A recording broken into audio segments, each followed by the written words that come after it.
भगवान शिव ओगड़दानी त्रिकालदर्शी कैलाशी अविनाशी स्वयं इस पवित्र भूमि पर प्रकट होते हैं।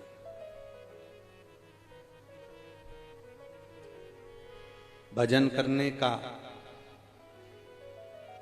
कोई स्थान निश्चित नहीं होता, पुण्य करने का कोई दिन निश्चित नहीं होता। उसी तरह भगवान शंकर के मंदिर में जाने का भी कोई दिन निश्चित नहीं होता, कोई दिन निश्चित। आप जिस भाव से जैसे श्रवण करना चाहें, जिस भाव से बाबा के दरवाजे पर पहुंचकर पंडाल में जहां जगह मिल जाए, ग्राउंड में जहां लोग बैठे बार बार, कितना कई जगह तो टेंट भी नहीं लगा, तो भी मेरे भोलेनाथ ने बड़ी कृपा करी है। उनको मालूम है पहले दिन है और पब्लिक ज्यादा आ जाएगी, धूप लगेगी, तो बाबा ने सुबह से सूर्य को अपने ढक कर रखा है, आपकी छाया बनाकर रखी है, आज निकलने ही नहीं दिया। जैसे वो कोसी थी ना, तो कोसी कला की कथा आज भी डरता है। वो कोसी का नाम सुनते से डरता है, वो उसने उगने नहीं दिया था, इसलिए कथा में उगा ही नहीं, ढका हुआ आज भी। और हमारे वो सारथी जी है ना, वो मुकेश जी, जो हमारे को गिरिराज जी की दर्शन परिक्रमा करा के लाए, तो वो कह रहे थे आज तो गुरु जी समझ में नहीं आया, कल तो खूब तो धूप थी। हमारे अग्रवाल जी बोल रहे थे बहुत तेज गर्मी पड़ रही थी, आज तो समझ में नहीं आ रहा ये गया का। तो कोसी नाम सुन के ही उसने कहा दादा अपने को कुछ नहीं छेड़ना है, कोसी वाले बहुत तेज हो। वो माता जी ने ऐसा उपद्रव मचाया कि उगने ही नहीं दिया।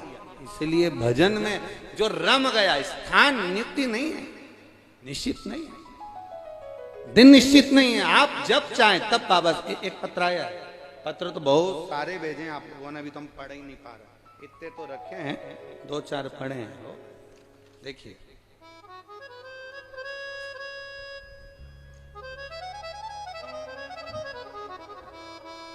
मैं सूरज भान सिंह, मोती नगर एक्सटेंशन, बालाजीपुरम, मथुरा, उत्तर प्रदेश के रहने वाले हैं। कहीं बैठे हो तो हाथ हिला सकते हैं, कहीं बैठे हो तो हाथ हिला सकते हैं। पीछे हाथ, दोनों हाथ हिला दो एक बार जी,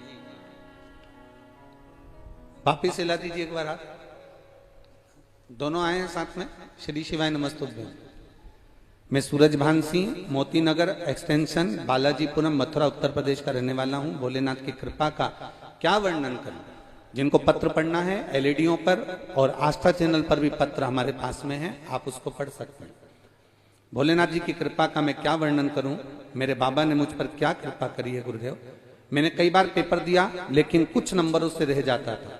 जब मैंने कथा पर टीवी पर आपकी कथा श्रवण करी है, फैसला लिया कि मैं बाबा के दरवाजे पर शंकर जी के मंदिर जाऊंगा, एक लोटा जल चढ़ाऊंगा। बाबा का शिव मंदिर जाना चालू करा। लोग कहते थे इतना जिस परीक्षा के लिए तू एग्जाम दे रहा है इसमें निकलना तेरे बस की बात नहीं। पर गुरुदेव सारी समस्या का हल एक लोटा जल। मंदिर जाता, बाबा को जल चढ़ाता, लोग हंसते भी कि शिव मंदिर में जल चढ़ाने से मिलता क्या है।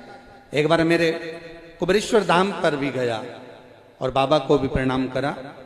वहां से भी मैं आचमन कर कर आया और बाबा से प्रार्थना कर कर आया, बाबा मुझे पास करना, मेरा एग्जाम निकलवा देना। जिस दिन मेरा पेपर था उस दिन मैंने भोले बाबा को भरोसा रखकर पेपर दिया।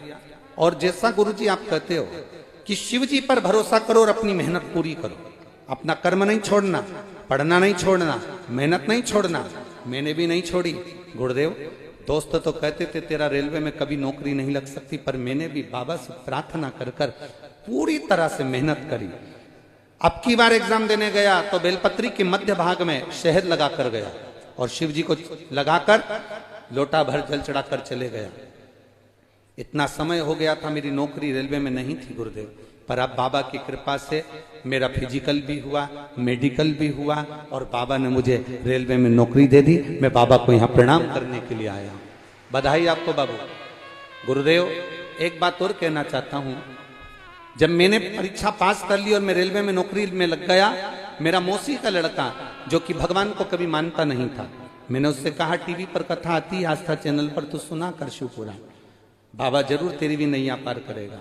और गुरुदेव वो हंसता था मुझ पर जल चढ़ाने पर अब वो भी मंदिर जाना चालू हो गया। और बाबा की कृपा का मैं क्या गुणगान करूं गुरुदेव, जो कभी शंकर को नहीं मानता था, शिव जी को जल चढ़ाते चढ़ाते वो खुद इंडियन नेवी में सिलेक्ट हो गया। और बाबा उसकी तरफ से भी मैं प्रणाम करने आया हूं। ये शिव है। बैठिए, बहुत बहुत बधाई। दोनों हाथ हिला दो एक बार, हर हर महादेव। शंकर शंकर एक पत्र और बड़ा सुंदर। मैं सुमन शर्मा, निवासी Sun City Colony, Agra Road, Hathras. कहीं बैठी हो तो हाथ हिला सकती हैं, कहीं पर बैठी हो तो हाथ हिला सकती हैं, जहां कहीं भी बैठी। अच्छा इधर है क्या? हाँ हिलाइए हाथ, इधर पे वापिस हाथ हिलाइए। मैं सुमन शर्मा, निवासी Sun City Colony, Agra Road, Hathras. एक बार वापिस हाथ हिलाइए। हाथरस मेरा मोबाइल नंबर ये है। गुरुजी मैं एक लोटे जल का और पशुपतिनाथ के व्रत का वर्णन करना चाहती हूँ। मेरा बेटा कृष्णा शर्मा कई वर्षों से भारतीय वायुसेना के लिए इंडियन एयरफोर्स के लिए तैयारी कर रहा था, पर उसका नहीं हुआ। तब वो आखिरी में हार गया। फरवरी में फिर उसका एग्जाम आया, तो मैंने उससे कहा कि तू शिव मंदिर जाया कर, चल मेरे साथ कथा श्रवण करने के लिए अलवर चलते हैं। बाबा की कथा को श्रवण करना, पंडाल में बैठकर जो मांगा जाता है वो बाबा देता है, ये सियोर वाला महाराज कहता है। हम अलवर की कथा में बाबा से प्रार्थना करें, पंडाल पे बैठकर कथा सुनी और बाबा से आप कहते हो ना श्री शिवाय नमस्तुभ्यम कहने के बाद मांगना चाहिए। मैंने बेटे को नौकरी मांगी है और इंडियन एयरफोर्स में मांगी। बाबा मैं क्या वर्णन करूं। 25 मार्च को मेरे बेटे ने फॉर्म भरा, मैंने पशुपतिनाथ का व्रत प्रारंभ किया। तीसरा सोमवार था और मेरे बेटे का एडमिट कार्ड आया। फिर बाबा 15 जून 2023 को शाम को एयरफोर्स का ऑनलाइन रिजल्ट आया, जिसमें मेरा बेटा उत्तीर्ण हो गया, पास हो गया। और फिर मेरे बेटे को भरोसा पक्का हो गया कि कथा सुनने का फल क्या होता है, गुरुदेव शिव मंदिर जाने का फल क्या होता है। फिर फेज 2 में, जिसमें फिजिकल इंटरव्यू और मेडिकल होना था, उसका भी एडमिट कार्ड मेरे बेटे को आ गया। इसी बीच में बेटे को दोबारा से पशुपति व्रत करवाया और इंटरव्यू के लिए भेजा। मेरा बेटा पशुपति व्रत करते करते इंटरव्यू दिया। 15 जुलाई को पार्थिव शिवलिंग का निर्माण आपने जो करवाया वो भी हमने करा। और बाबा की कृपा से मेरा बेटा, जिसको मेडिकल में पास होना था परंतु उसका 2 किलो वजन ज्यादा था, अब 2 किलो वजन ज्यादा था तो कैसे पास होता, तो उसने कह दिया माँ मैं वजन कम कर करके रह गया पर मेरा वजन कम नहीं हुआ, अब मैं क्या करूं। माँ ने कहा शिव जी पर चढ़ी हुई एक बेलपत्र खाकर चले जा और रिजल्ट बाबा देगा। शंकर जी पे चढ़ी हुई बेलपत्र खाकर मेडिकल का एग्जाम दिया और बाबा की कृपा से मेरा वजन फिक्स निकला और मैं एयरफोर्स में नौकरी लग गई, मेरी ज्वाइनिंग हो गई। मैं बाबा को प्रणाम करने आया। माँ बधाई आपको। दोनों हाथ हिला दो एक बार वापिस। श्री शिवाय नमस्तुभ्यम। बहुत बहुत बधाई। शिव तत्व है, औघड़ी है शब्द।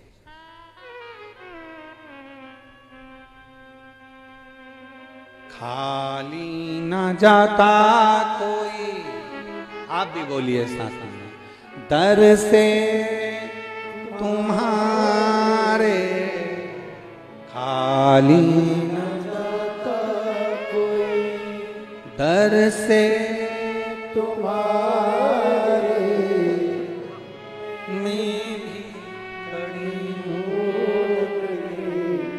बाहर अपने हृदय से लगा लो, गिरा जा रहा हूँ, उठा लो, भोले अपने दर से अब तो न टालो, गिरी जा रही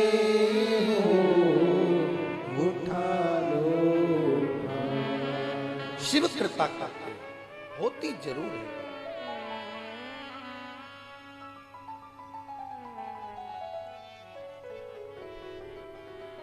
महाराज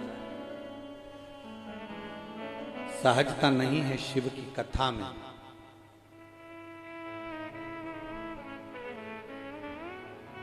जब देवराज नाम के ब्राह्मण को मेरे बाबा पार कर सकते हैं,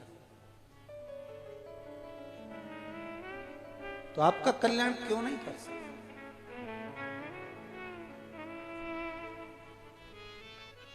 जितने लोग ब्रज की धरा पर भगवान कृष्ण का भजन करने आते हैं, हम उनसे कहेंगे जिंदगी में एक बार देवी भागवत, शिव पुराण, स्कंद पुराण, कुर्म पुराण, नर्मदा पुराण, लिंग पुराण पढ़कर देखना कि ब्रज की रज में आप आए हो।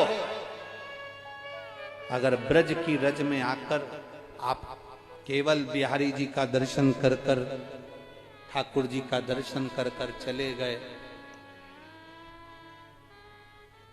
फिर आए, फिर दर्शन कर कर चले गए, और जिंदगी में एक बार भी ब्रज की रज में आने के बाद किसी शंकर के मंदिर में भूतेश्वर, गोपेश्वर, अश्वेश्वर ऐसे शिव मंदिर 12 ज्योतिर्लिंग के रूप में स्वयं इस ब्रज की धरा पर अलग अलग शिवालय बने हुए हैं।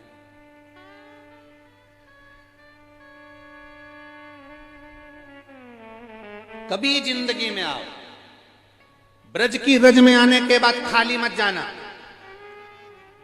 एक लोटा जल, ब्रज की रज में जो महादेव विराजमान है, कहीं शंकर का मंदिर हो पूरी ब्रज की रज में, कहीं शिवालय हो ब्रज की रज में, एक लोटा जल भरकर शंकर जी को चढ़ाकर और मेरे बिहारी जी को प्रणाम कर कर जाना। ये झोली खाली नहीं, भर कर लेकर आओ।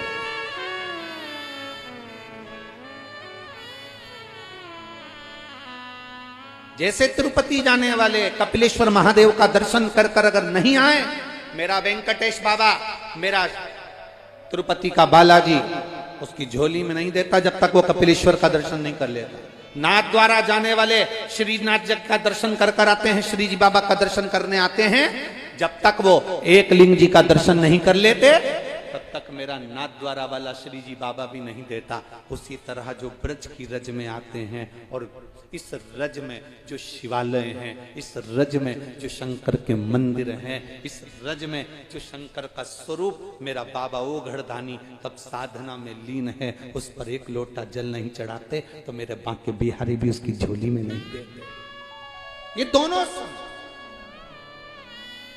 आप आए हो ब्रज की रज में, कितना कितना देवराज नाम का ब्राह्मण जो कि चोरी करता, धन लेकर आता, चोरी का धन लेकर आने के बाद भी उसके जब प्राण छूटे तो बेलपत्री के वृक्ष के नीचे छूटे।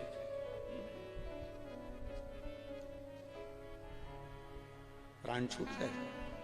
देवादिदेव महादेव नंदी लेकर आ गए, नंदी पर बिठाकर उसको चलने लगे। उसने कहा मेरे जैसा पापी, चोरी का धन है मेरे पास में,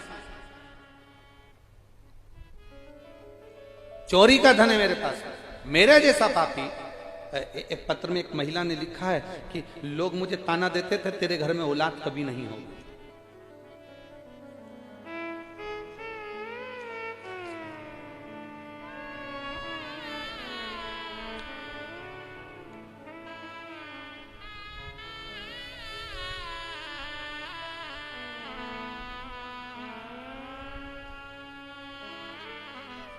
गुरुदेव, जो बच्चे होते थे मेरे सब गर्भ में मर जाते थे, एक भी बच्चा जन्म नहीं लिया।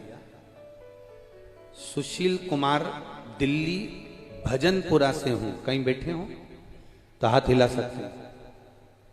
सुशील कुमार दिल्ली भजनपुरा, कहीं बैठे हो तो हाथ हिला सकते हैं। भजनपुरा से, दिल्ली से। गुरुदेव कई साल शादी के हो गए, संतान की प्राप्ति नहीं थी, बच्चे गर्भ में शांत हो जाते थे, बच्चे पूरे नहीं होते थे। सभी लोग बहुत अपशब्द कहते थे, ताना देते थे। तब मेरे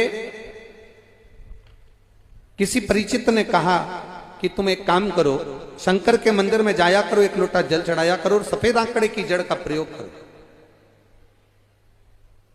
मैं दूसरे के बच्चों को देखती थी ना गुरुदेव, तो बाबा से प्रार्थना करती थी, मेरे घर में संतान कब होगी, इतने साल निकल गए, औलाद नहीं है, मेरी झोली खाली की खाली है गुरुदेव। मेरी मम्मी ने फिर मुझे कहा कि तू एक बार सफेद आंकड़े की जड़ का प्रयोग कर, पशुपतिनाथ का व्रत कर। डॉक्टरों ने तो कह दिया था कि तुम्हारे गर्भ में कुछ ऐसा है जिसके कारण बस बच्चा पूरा जन्म कभी जिंदगी भर नहीं लेगा, और वो बच्चा तुम जन्म भी देना चाहोगी तो वो मर ही जाए। और ऐसा हुआ गुरुदेव, कई बार बच्चा गर्भ में ही मर गया। कहीं बैठे हो तो हाथ हिला सकते हैं। गुरुदेव, मैं बाबा का क्या गुणगान करूं। पशुपतिनाथ का व्रत चालू करा और बाबा से प्रार्थना करी। 4 अप्रैल 2023 को बाबा की कृपा से, जिन डॉक्टरों ने कहा था कि तुम्हारे यहाँ संतान का सुख नहीं होगा, लोग ताने देते थे, बाबा की कृपा से मुझे 4 अप्रैल 2023 को पुत्र रत्न की प्राप्ति हुई है। मैं बाबा की कथा यहाँ प्रणाम करने के लिए आई हूं। कहीं बैठे हो तो हाथ हिला सकते हैं। ये शिव है, ओ घड़ी शंभु, तेरी कृपा बिना न हिले एक भी अणु, लेते हैं श्वास तेरी कृपा से, बखान क्या करूं मैं राखों के ढेर का, चपटी खजाना गंगधार मुक्ति द्वार, ओंकार भोले ओंकार, आयो शरण तेरा शंभो। शिव कथा कर रहे।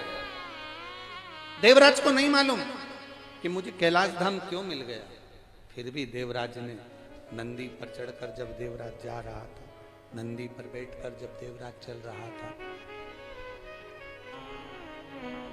नंदी पर चढ़कर जब देवराज जा रहा था, तब शिव जी से पूछ लिया, बाबा मैंने कोई पुण्य नहीं करा, मैंने कोई सत्कर्म नहीं करा, मैंने तो चोरी करी है, गलत बुद्धि, गलत विचार, गलत दृष्टि मेरे अंदर थी, मैं गलत कार्य करता था बाबा। बाबा इसके बाद भी मेरे जैसे पापी को आप कैलाश धाम ले जा रहे हो, आप मेरे जैसे पापी को कैलाश लेकर जा रहे हो बाबा। बाबा ऐसा मैंने पुण्य क्या कर दिया, ऐसा मैंने पुण्य करा क्या। शिव कथा कहती है, बाबा देवाधिदेव महादेव का संवाद करा। भगवान शंकर कहते हैं, ये तेरा पुण्य तो केवल इतना सा है कि जब तेरे शरीर में बुखार आया, ताप पड़ा, तेरे शरीर में जब कष्ट होने लगा, तो तू शिव मंदिर में जाकर छुप गया। चोरी का धन तेरे पास में था और तू शंकर जी के मंदिर में जाकर छुपा। वहां शिव महापुराण की कथा चल रही थी, शिव महापुराण की कथा चल रही थी, और ब्राह्मण देवता थोड़ी थोड़ी देर में चिल्ला रहे थे, हर हर महादेव। तेरे शरीर में जब कष्ट हो रहा था तो तुझसे वो कथा में मन नहीं लगाता, पर तू शिव मंदिर पहुंचा, भले चोरी का धन लेकर पहुंचा, भले बीमार अवस्था में पहुंचा, भले बेकार अवस्था में पहुंचा, पर पहुंचा।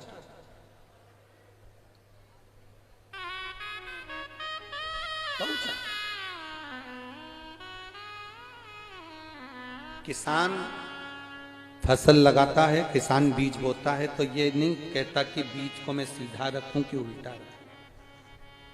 बोलो सही है कि गलत? बीज कैसा डाल रहा है ये किसान को नहीं मालूम कि ये उल्टा है कि सीधा है कि टेढ़ा है कि आड़ा। उसने तो बीज जमीन में डाल दिया। अब जमीन में मिट्टी का काम है, उस जल का काम है, उस मिट्टी का काम है कि उस बीज को वो प्रकट करे, उस बीज को वो जन्म दे और पौधा बाहर की ओर निकले। किसान ने तो बीज बो दिया, आपका काम है। कोई कहे कि तू गलत है, कोई कहे कि तू बेकार है, कोई कहे कि तू ऐसा है, कोई कहे कि तू वैसा है, कोई कहे कि तू ये है वो है। हमें नहीं सोचना। कोई पापी भी कह रहा है तो कहने दो, कोई अपशब्द कह रहा है देने दो, कोई ताना दे रहा है देने दो, कोई गाली दे रहा है देने दो, पर हम शिव का मंदिर ना छोड़ें, हम भगवान शंकर का शिवालय ना छोड़ें, हम शंकर के दरवाजे पर जाना ना छोड़ें, हम शिव को एक लोटा जल चढ़ाना ना छोड़ें।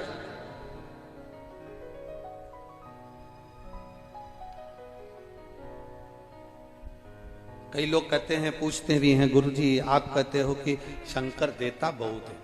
महाराज देवता देते हैं पल्लर झाड़ के और शंकर देते हैं छप्पर फाड़ के। शिव देता बहुत है, शंकर देते बहुत है। लोग कहते हैं कि गुरुजी ऐसा शिव में क्या है? हम कहें कभी मौका मिले ना तो एक बार आपने कथा श्रवण करी होगी कि आप लोग तो ब्रज के निवासी हो और ब्रज में तो बड़ी सुंदर सुंदर रसिक रसिक कथाकार इस ब्रज की धरा पर भगवान कृष्ण की कृपा से इस ब्रज की धरा से बड़े बड़े वक्ता, बड़े बड़े संत, बड़े बड़े साधुजन, बड़े बड़े गुरुजन, बड़े बड़े एक से बढ़कर एक रसिक वक्ता इस ब्रज की धरा ने दिए, इस रज ने दिए।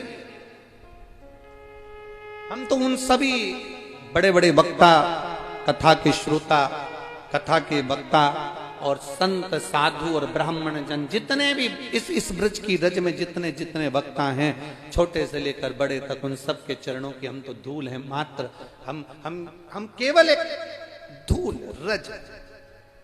पर उनके मुख से आपने सुना होगा, उनके मुख से आपने श्रवण किया होगा कि जब यशोदा मैया के घर पर लाला का जन्म हो गया, भगवान कृष्ण प्रकट हो गए, और भगवान कृष्ण जब प्रकट हुए तब प्रकट होने पर भगवान शंकर को लगा कि मेरा ठाकुर आया है, मेरा कृष्ण आया है, मेरा नारायण आया है, मुझे दर्शन करने जाना चाहिए।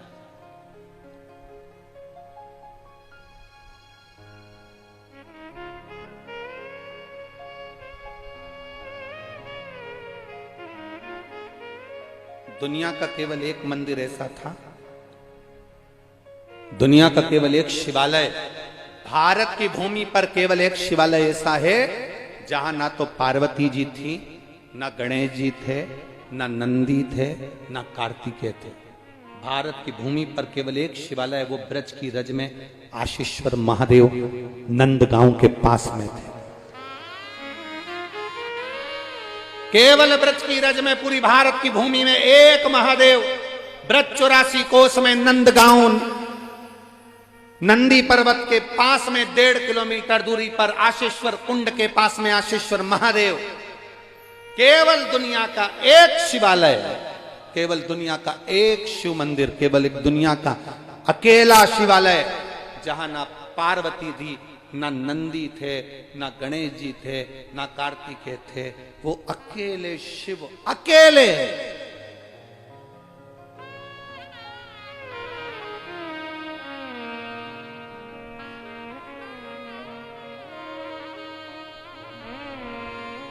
पार्वती जी पूछी भोलेनाथ जी से, भगवान शंकर से पूछा, बाबा कहां जा रहे हो?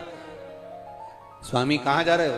प्रभु जी कहां जा रहे हो? शंकर भगवान कुछ ना बोले। भगवान भोलेनाथ जी को मालूम था, बता के जाऊंगा तो ये मुझे जाने नहीं देगी, मैं वृंदावन जा रहा हूं, मैं ब्रज की रज में जा रहा हूं, ठाकुर जी प्रगटे हैं, मुझे जाना है। अरे जहां कह रहे हो? बाबा बोले मैं बताकर नहीं जाऊंगा। इतने में भगवान गणेश जी आ गए, उन्होंने पूछ लिया, पिताजी कहां जा रहे हो? अच्छा, पिताजी पर बहुत ध्यान दिया जाता है।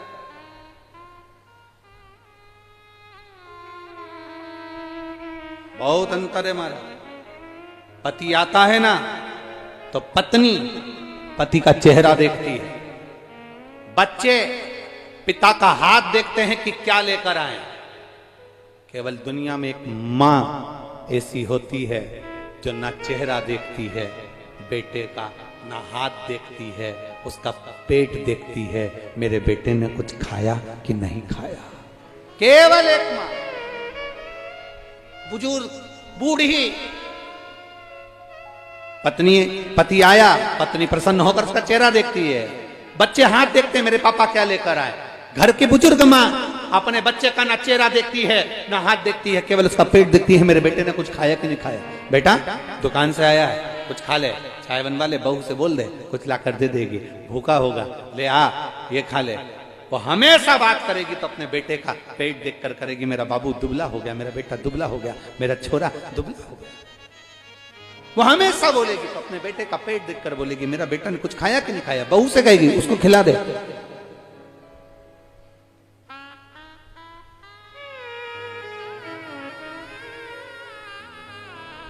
महाराज भगवान देवादिदेव महादेव से माता पार्वती जी कह रही हैं तुम जा कहां रहे हो, पहुंच कहां रहे हो, कहां जा रहे हो। शिव जी कहते हैं मैं बता नहीं सकता। गणेश जी ने पूछा, कार्तिकेय जी ने पूछा, नहीं बोले, अकेले भोलेनाथ चल दिए। पार्वती जी ने ध्यान लगाकर देखा कहां जा रहे हैं जरा। अब ध्यान लगाकर पार्वती जी बैठी थी तो उन्होंने देखा शंकर जी थोड़ी दूर तक तो दिखे मुझे कि कहां गए, पर फिर बाद में नहीं दिखे तो उन्होंने तुरंत पहुंच गई ब्रह्मा जी के। पार्वती जी ने ब्रह्मा जी से पूछा मेरे स्वामी आए क्या। ब्रह्मा जी बोले नहीं माता वो तो यहाँ पहुंचे ही नहीं। ब्रह्मा जी के यहाँ से भगवान नारायण के पास पहुंची, मेरे स्वामी आए क्या। नारायण बोले माता वो तो हमको दिखे ही नहीं। इंद्र कहते हमें मालूम ही नहीं है। तब पार्वती जी ने गणेश जी से पूछा तुम्हारे पिताजी कहां गए। ये घर के जो बच्चे होते हैं ये कैमरे से कम नहीं होते हैं, ये बहुत बहुत कैमरा रखते हैं। छोटे छोटे बच्चे होते हैं बहुत कैमरा। एक छोटा सा बच्चा अपनी दादी से बोला ओ दादी, ओ दादी। दादी बोली हाँ रे छोरा। दादी तू एक बार मुंह से बोल देगी क्या एक बात। दादी ने बोला कौन सी बात। दादी यूं बोल तू टें बोल दे टें। दादी ने बोला बेटा ये टें बोलने से क्या होता। नहीं दादी प्लीज तू एक बार पहले यूं बोल टें। दादी बोली मैं नहीं बोलूंगी, पहले मेरे को बता कि तू टें क्यों बोलवा रहा है। दादी तू बोल तो सही। दादी बोली नहीं बोलूंगी। दादी ने 5 रुपए दिए, जा टॉफी खा लेना, अब बता मुझे टें क्यों बुलवा रहा है। दादी रात को मम्मी पापा पलंग पे बैठ के बात कर रहे थे, जब बुढ़िया टें बोल जाएगी तो सारी प्रॉपर्टी अपनी हो जाएगी, सारी जाएगी।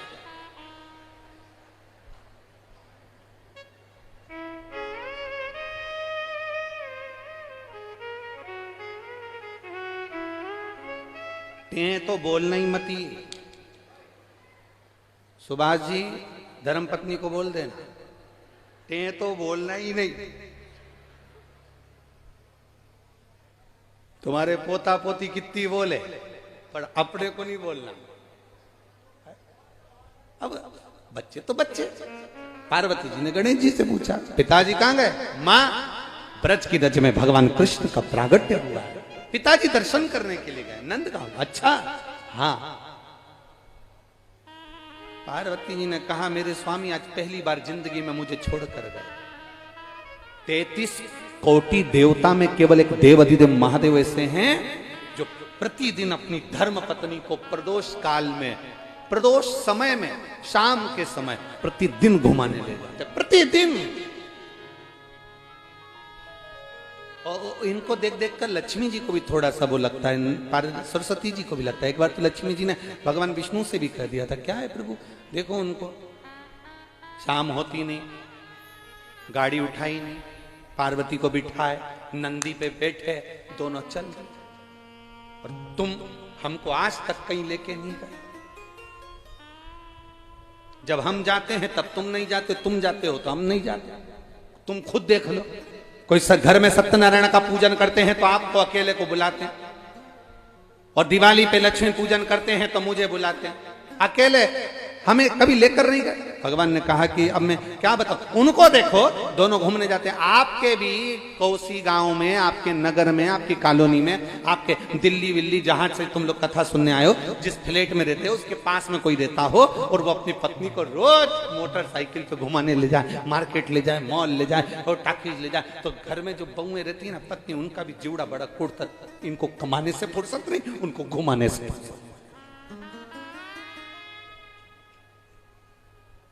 और जितने यहां ड्यूटी में लगे हैं इनकी भी यही हालत है। उनसे भी कह दे तुम्हें कमाने से फुर्सत नहीं, नौकरी से फुर्सत नहीं, और हमें आज तक कहीं लेकर नहीं गए, कहीं भगवान नारायण एक बार तो लक्ष्मी जी से कह दिया, अच्छा तेरा मन है ना तो चल मैं तुझे घुमा कर लेकर आता हूं। लक्ष्मी जी गई और तुरंत जब घूमने के लिए तैयार होने गई, तैयार होकर लक्ष्मी जी ने बैकुंठ के आज 8 दरवाजे, 8 दरवाजे में ताला लगाया, 14 खिड़कियां, सारी खिड़कियों में दरवाजे ताले लगाए, लगाकर जो बाहर आई अंधेरा हो गया। लक्ष्मी जी कहने लगे अब तो रात हो गई। भगवान बोले तो अब क्या करें? तो लक्ष्मी जी बोली अब कैसे घूमने जाएंगे? रोज लक्ष्मी जी तैयार होती, दरवाजा खिड़की बंद करती, जब तक तो रात हो जाती। भगवान विष्णु से लक्ष्मी जी ने कहा देखो पार्वती और शंकर जी दोनों जाते हैं, वो अपने घर में दरवाजे में ताला माला नहीं लगाते, ऐसे ही चले जाते हैं क्या? भगवान विष्णु बोले कुछ होए तो लगाए।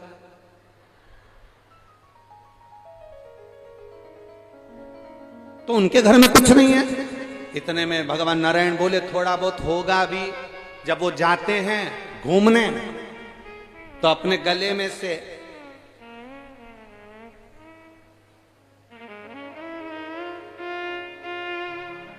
नाग देवता को उठाकर छोड़ जाते हैं। रोज जाते हैं, हाँ, सांप छोड़कर चले जाते हैं। आओ तो कोई उनके घर में नहीं जाता। शंकर जी बोले जिसके बाप में दम हो तो चले जाए।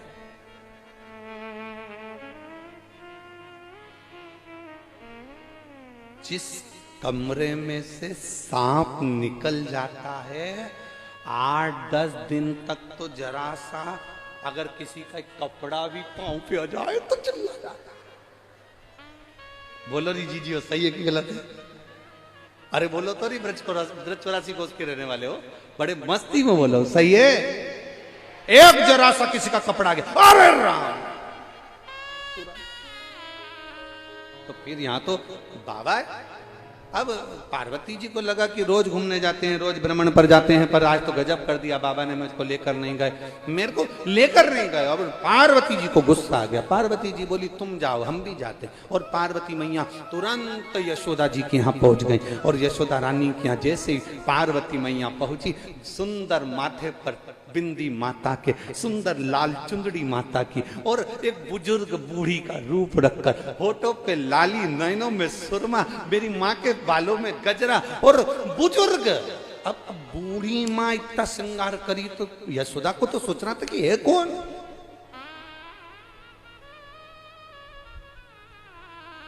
श्रृंगार कर कर पार्वती जी पहुंच गई यशोदा जी के। यशोदा जी ने दरवाजा बजाया। दरवाजा बजाते सी यशोदा जी ने पूछा तुम कौन? पार्वती जी मौली में ब्रज की गोपी हूं, मैं तो यहां से निकल रही थी तो तुमको कुछ सीख देने के लिए आई हूं। क्या सीख देना है? यशोदा याद करो तुम्हारे बेटे के पीछे पूतना पड़ी